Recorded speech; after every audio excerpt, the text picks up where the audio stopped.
ing wujute jabang bungkus. Jabang bungkus mau disetrake ana sajroning alas kang sinebut alas Mandalasara. Alas Mandalasara mau bungkus kang dadi anaking Pandhu Dewanata kelawan Kunti Talibrata katone senadyan ana sajroning bungkus ngudani arom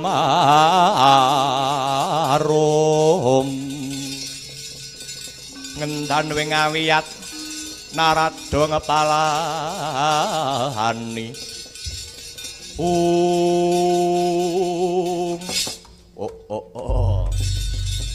punika pukulun Bathara Narada ingkang eja wantah amrepegi dhateng titah pun Gajah Sena. Lah dalah pragenjong pak pong marudaya ti negara wong slire gence buntute acel kater. Ya Gajah Sena ya. Ing ripalunggan iki panjalukmu kepengin manjing kasuwargan sejati bakal disembadani kelawan para dewa. Nuwun inggih Pukulun. Kula sampun boten betah urip dhateng jagat menika. Kula kepengin ingkal-ingkal manjing kasuwargan sejati duh Pukulun Bathara Narada. Aja kuwatir Gajah Sena, aja kuwatir. Nanging kasuwarganmu ora mapan ana ing kayangan kene. Lah lajeng dhateng pundi mapanipun Pukulun? Ngene ya Sena. Muduna ning Arcapada mapane ana ing alas Mandalasara. Ana tengahing alas ana wujuding bungkus.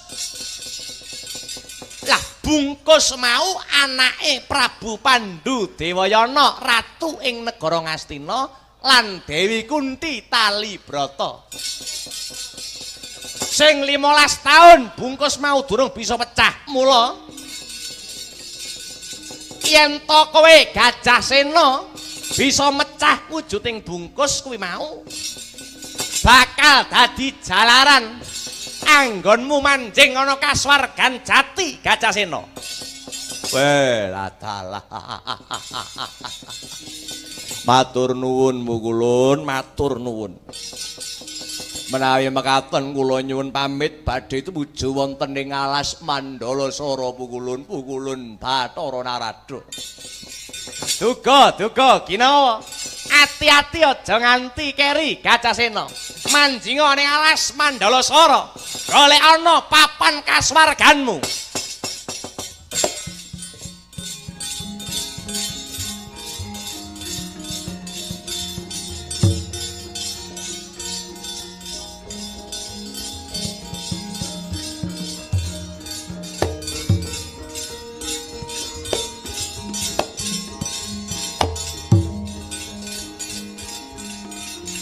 Nyuwun pamit Pukulun. Ya.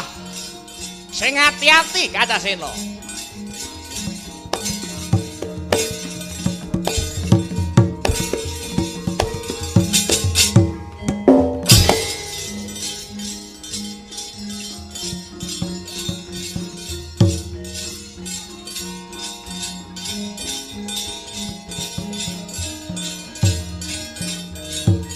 Bayu rene yo.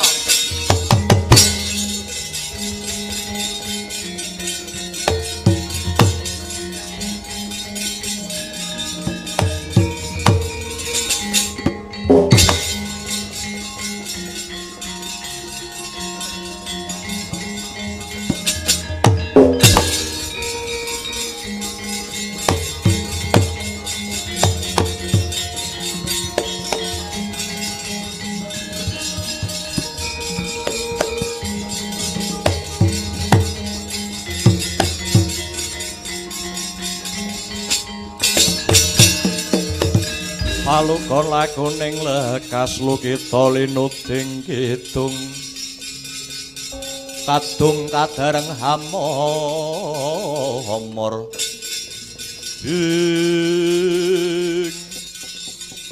wanter tinimbalanipun Pukulun Bathara Narada utawi Bathara Kaneka putra hamejipun kula Bayu wonten wigatos menapa kaget kowe ndak timbali lho nggih Bayu Arsa ngangklungaken jangga nilingaken karna mentah sabda-sabda jengandika Pukulun Bathara Kaneka putra bagus iki mangkene Bathara Bayu ing ripalungguhan iki ana ing titah Ngarcapada ya kuwi Ratu Ngastina Prabu Pandhu Dewayana kelawan bojone utawa garwane si Kunti Talibrata duweni anak kang aneh-aneh wujute ora wujud manungsa lumrah nanging wujute jabang bungkus. Jabang bungkus mau disetrake ana sajroning alas kang sinebut alas Mandalasara. Alas Mandalasara mau bungkus kang dadi anaking Pandhu Dewanata kelawan Kunti Talibrata katone senadyan ana sajroning bungkus nanging bayi utawa bocah sing ning jero bungkus mau gentur tapane manteng semedine mahanani kayangan geger gegering kayangan bebarengan kelawan wujuding gajah kang jenenge Gajah Sena Gajah Sena ya Gajah Sena ngamuk punggung Suratamtaha Gajah Sena ngamuk punggung Suratamtaha kepengin njaluk swarganing pati. Lah aku dinuta kelawan Pukulun Manikmaya ya Pukulun Bathara Guru Kinen.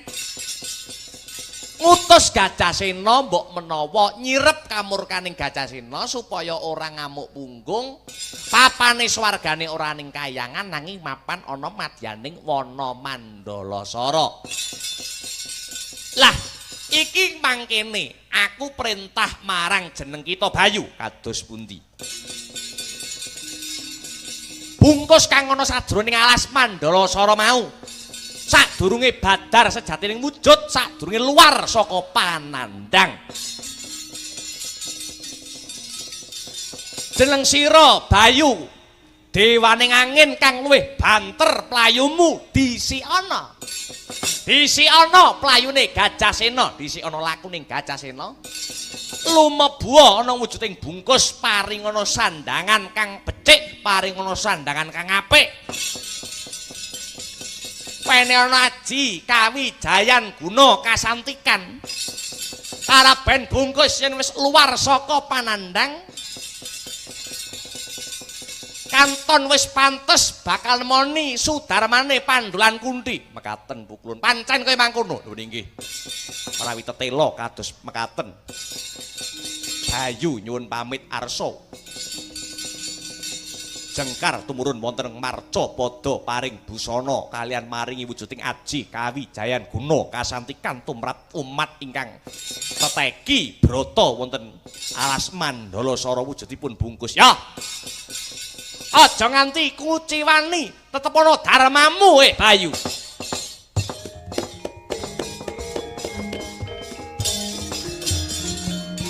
Mangan jur lakuning angin ukur agrane ngaraka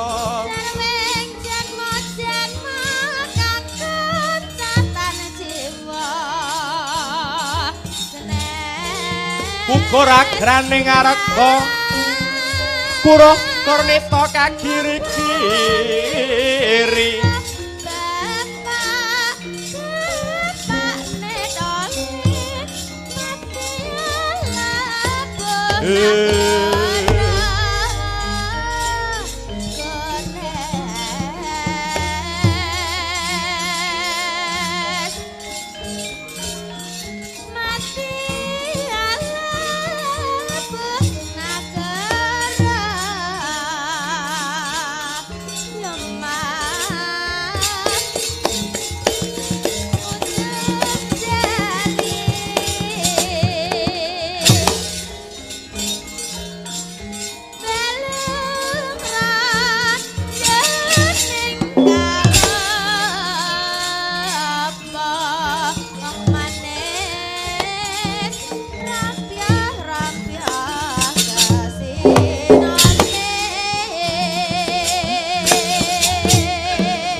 ngancur aku ning angin gugur agraning harga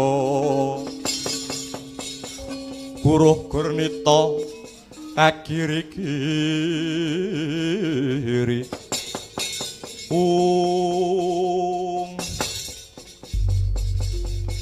tak disiki lakuning Gajah Sena iki wis mapan ana tengahing alas Mandalasara ana sak ngarepku iki wujuding Jabang bungkus anake Pandhu kelawan Kunti.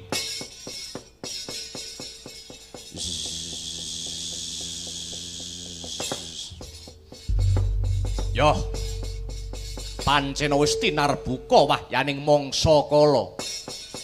Jabang ana sajroning bungkusku duwe enggal weruh padhanging jagat. Sadurunge Gajah Sena tekan kene Jabang ana sajroning bungkus luwih dhisik bakal tak rumpaka. Tak wenehi sandangan. Kareben yen wis luwar saka panandang Jabang ana sajroning bungkus wis sawe goeng gati samapta ing diri.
Katan ngawruhi kang tekane tanpa sangka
leng-leng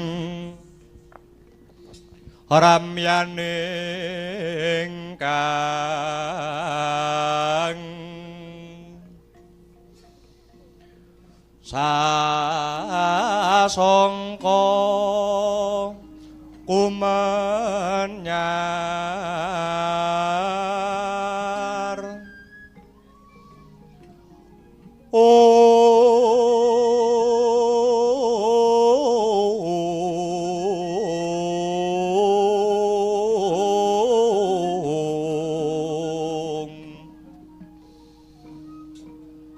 mangrengga ruming puri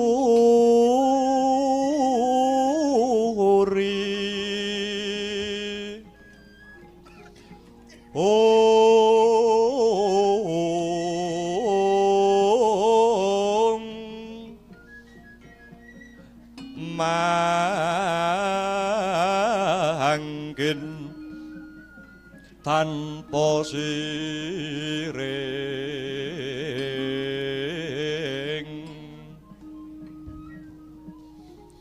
halap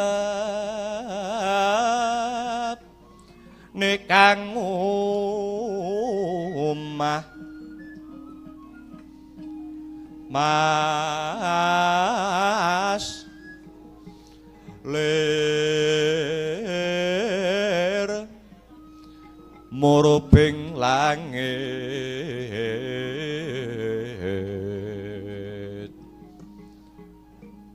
om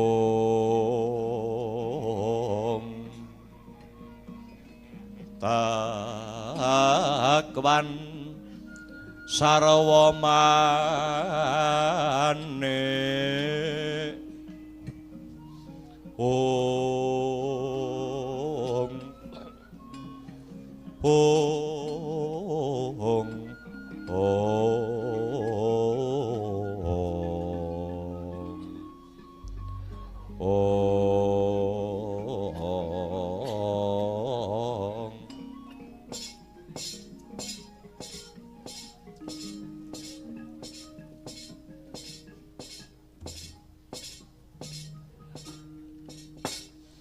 Wong ilahing skaring bawana langgeng tak kira jeneng sira wis bisa tata jalma bungkus aja kaget pun ulun kang merpeki unggihanira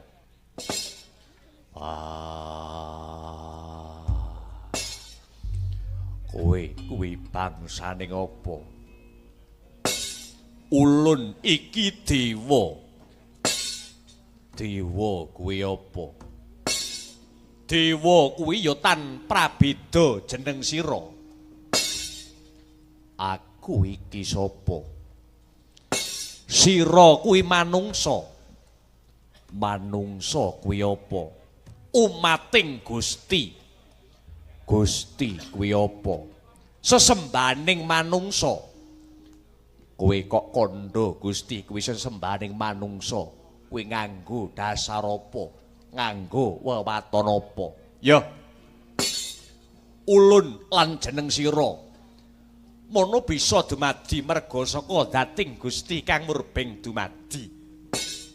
Titah kuwi duweni sesembahan ora ana liya kejaba Gusti kang nyiptakake jagat sak isine. Klebu aku lan kowe.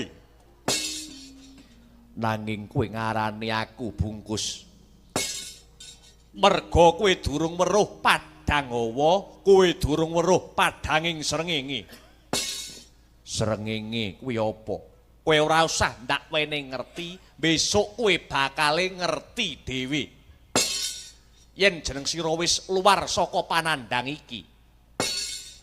Kowe ngarani aku iki bungkus, lah banjur kowe kuwi sapa? Ulun iki Jawata.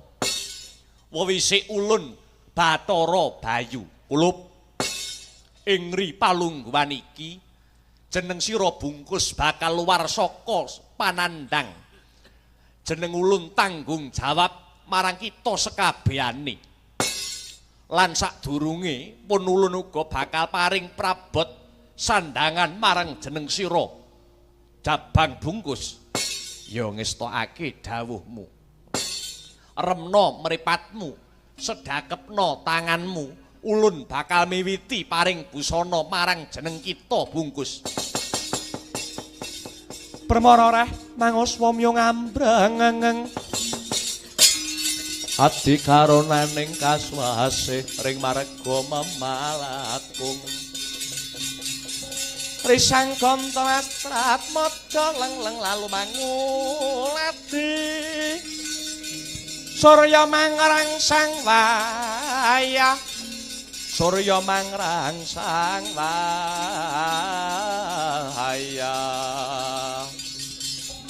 umya samara mayanto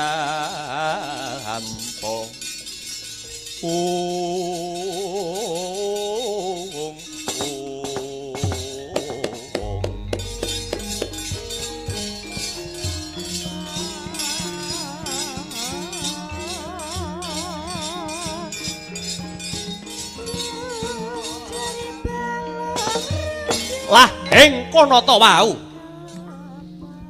arsa busanani jabang bungkus nenggih yang Bathara Bayu apa to busanane nenggih pupuk mas rineka jaroting asem sumping sekar pudak sinumpet sengkang balimbar manggis kalung naga bondo kelat bau lan gelang condra kirana dodot poleng bang pintulu ingkang wujute ireng abang kuning lan putih nadyan mung sak busana beda kelawan busana liyane pupuk mas rineka jaroting asem jarot asem kuwi ngrawit alus mratelakake yen to si bungkus kalamun to wis luar panandange bebutene ngrawit kaya galing asem angel bakal digagapi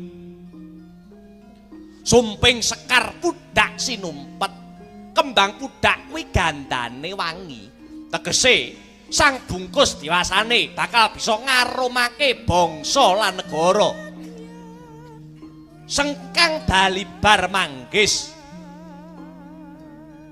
wah manggis kang ana selagane yen ceploke 5 jero ya 5 yen ceploke 6 jero ya ana 6 mratandani sang bungkus njaba jerone padha lati pakarti nyawiji yen iya ya iya yen ora ya ora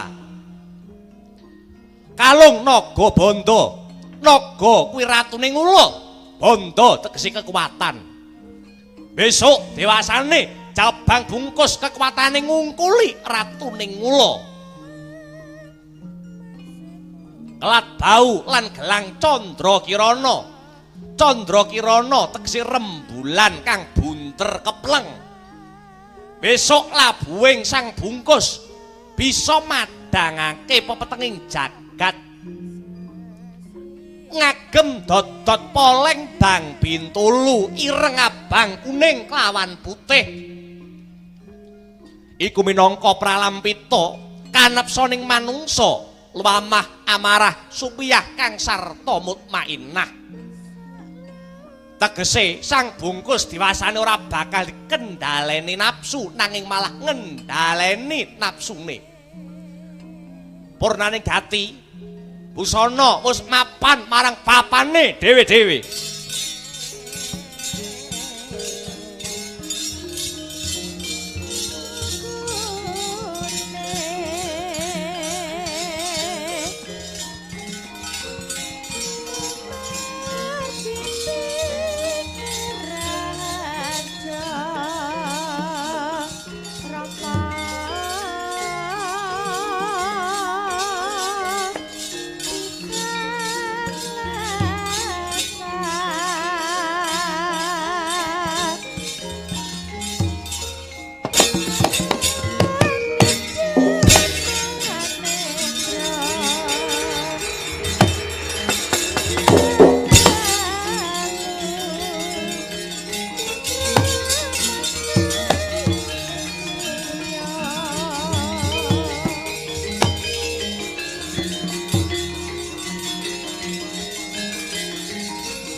Ikra tandang risang bayu siwiri tungkul manembah anglir boyo kuntap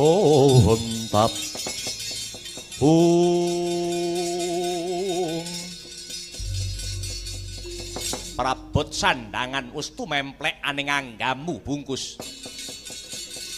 Wah iya. Iki mengko ana wujuding Dwi Pangga utawa wujuding gajah sing jenenge Gajah Sena. Kang bakal ngluwari panandangmu saka jroning bungkus kene. Ulun bakal paring tetenger marang jeneng sira. Ya kuwi Raden Bratasena.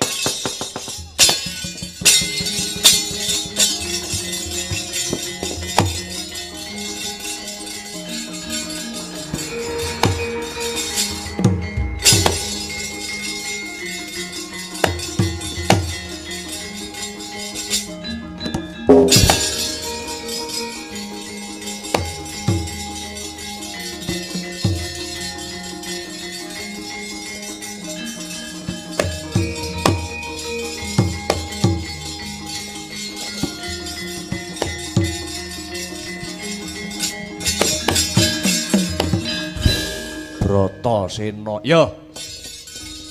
Bratasena saka tembung brata lan sena. Awit 15 taun suwene anggonmu laku brata ana jroning bungkus bakal paripurna kanthi lantaran gajah sing sinebut Gajah Sena. Ulun uga paring tetenger Raden Bima. Raden Bima tegese tekad sing kuat. Tekad sing kuat. Yo. Wis yo ngger cukup pasatemon kita kelawan ulun. Kene iki mengko bakal ana lelakon kang gegirisi kowe tumandanga. Yo ing kono dalanmu bisa luar saka panandangmu. Ulun tanggung jawab sekabehane Bratasena. Tak jangkung saka ngantariksa. Gedhukna sikilmu. Kelawan meminta mring Hyang Maha Agung muga-muga kalih sing sambikala Bratasena ya Raden Bima.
Dalah. Iki ana bungkus sing wujuding gegilane. Gereng-gereng mawa prebawangin. Mbok menawa iki sing dikarepake kelawan para dewa. Anggone dadi jalaran aku mlebu ana kasuwargan sejati. Yo. Aja nyalake Gajah Sena. Aku mung trima netepi wajib. Tak pecahe bungkus iki.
Laksmana tinujeb gading kang sadepa dawane risang bungkus.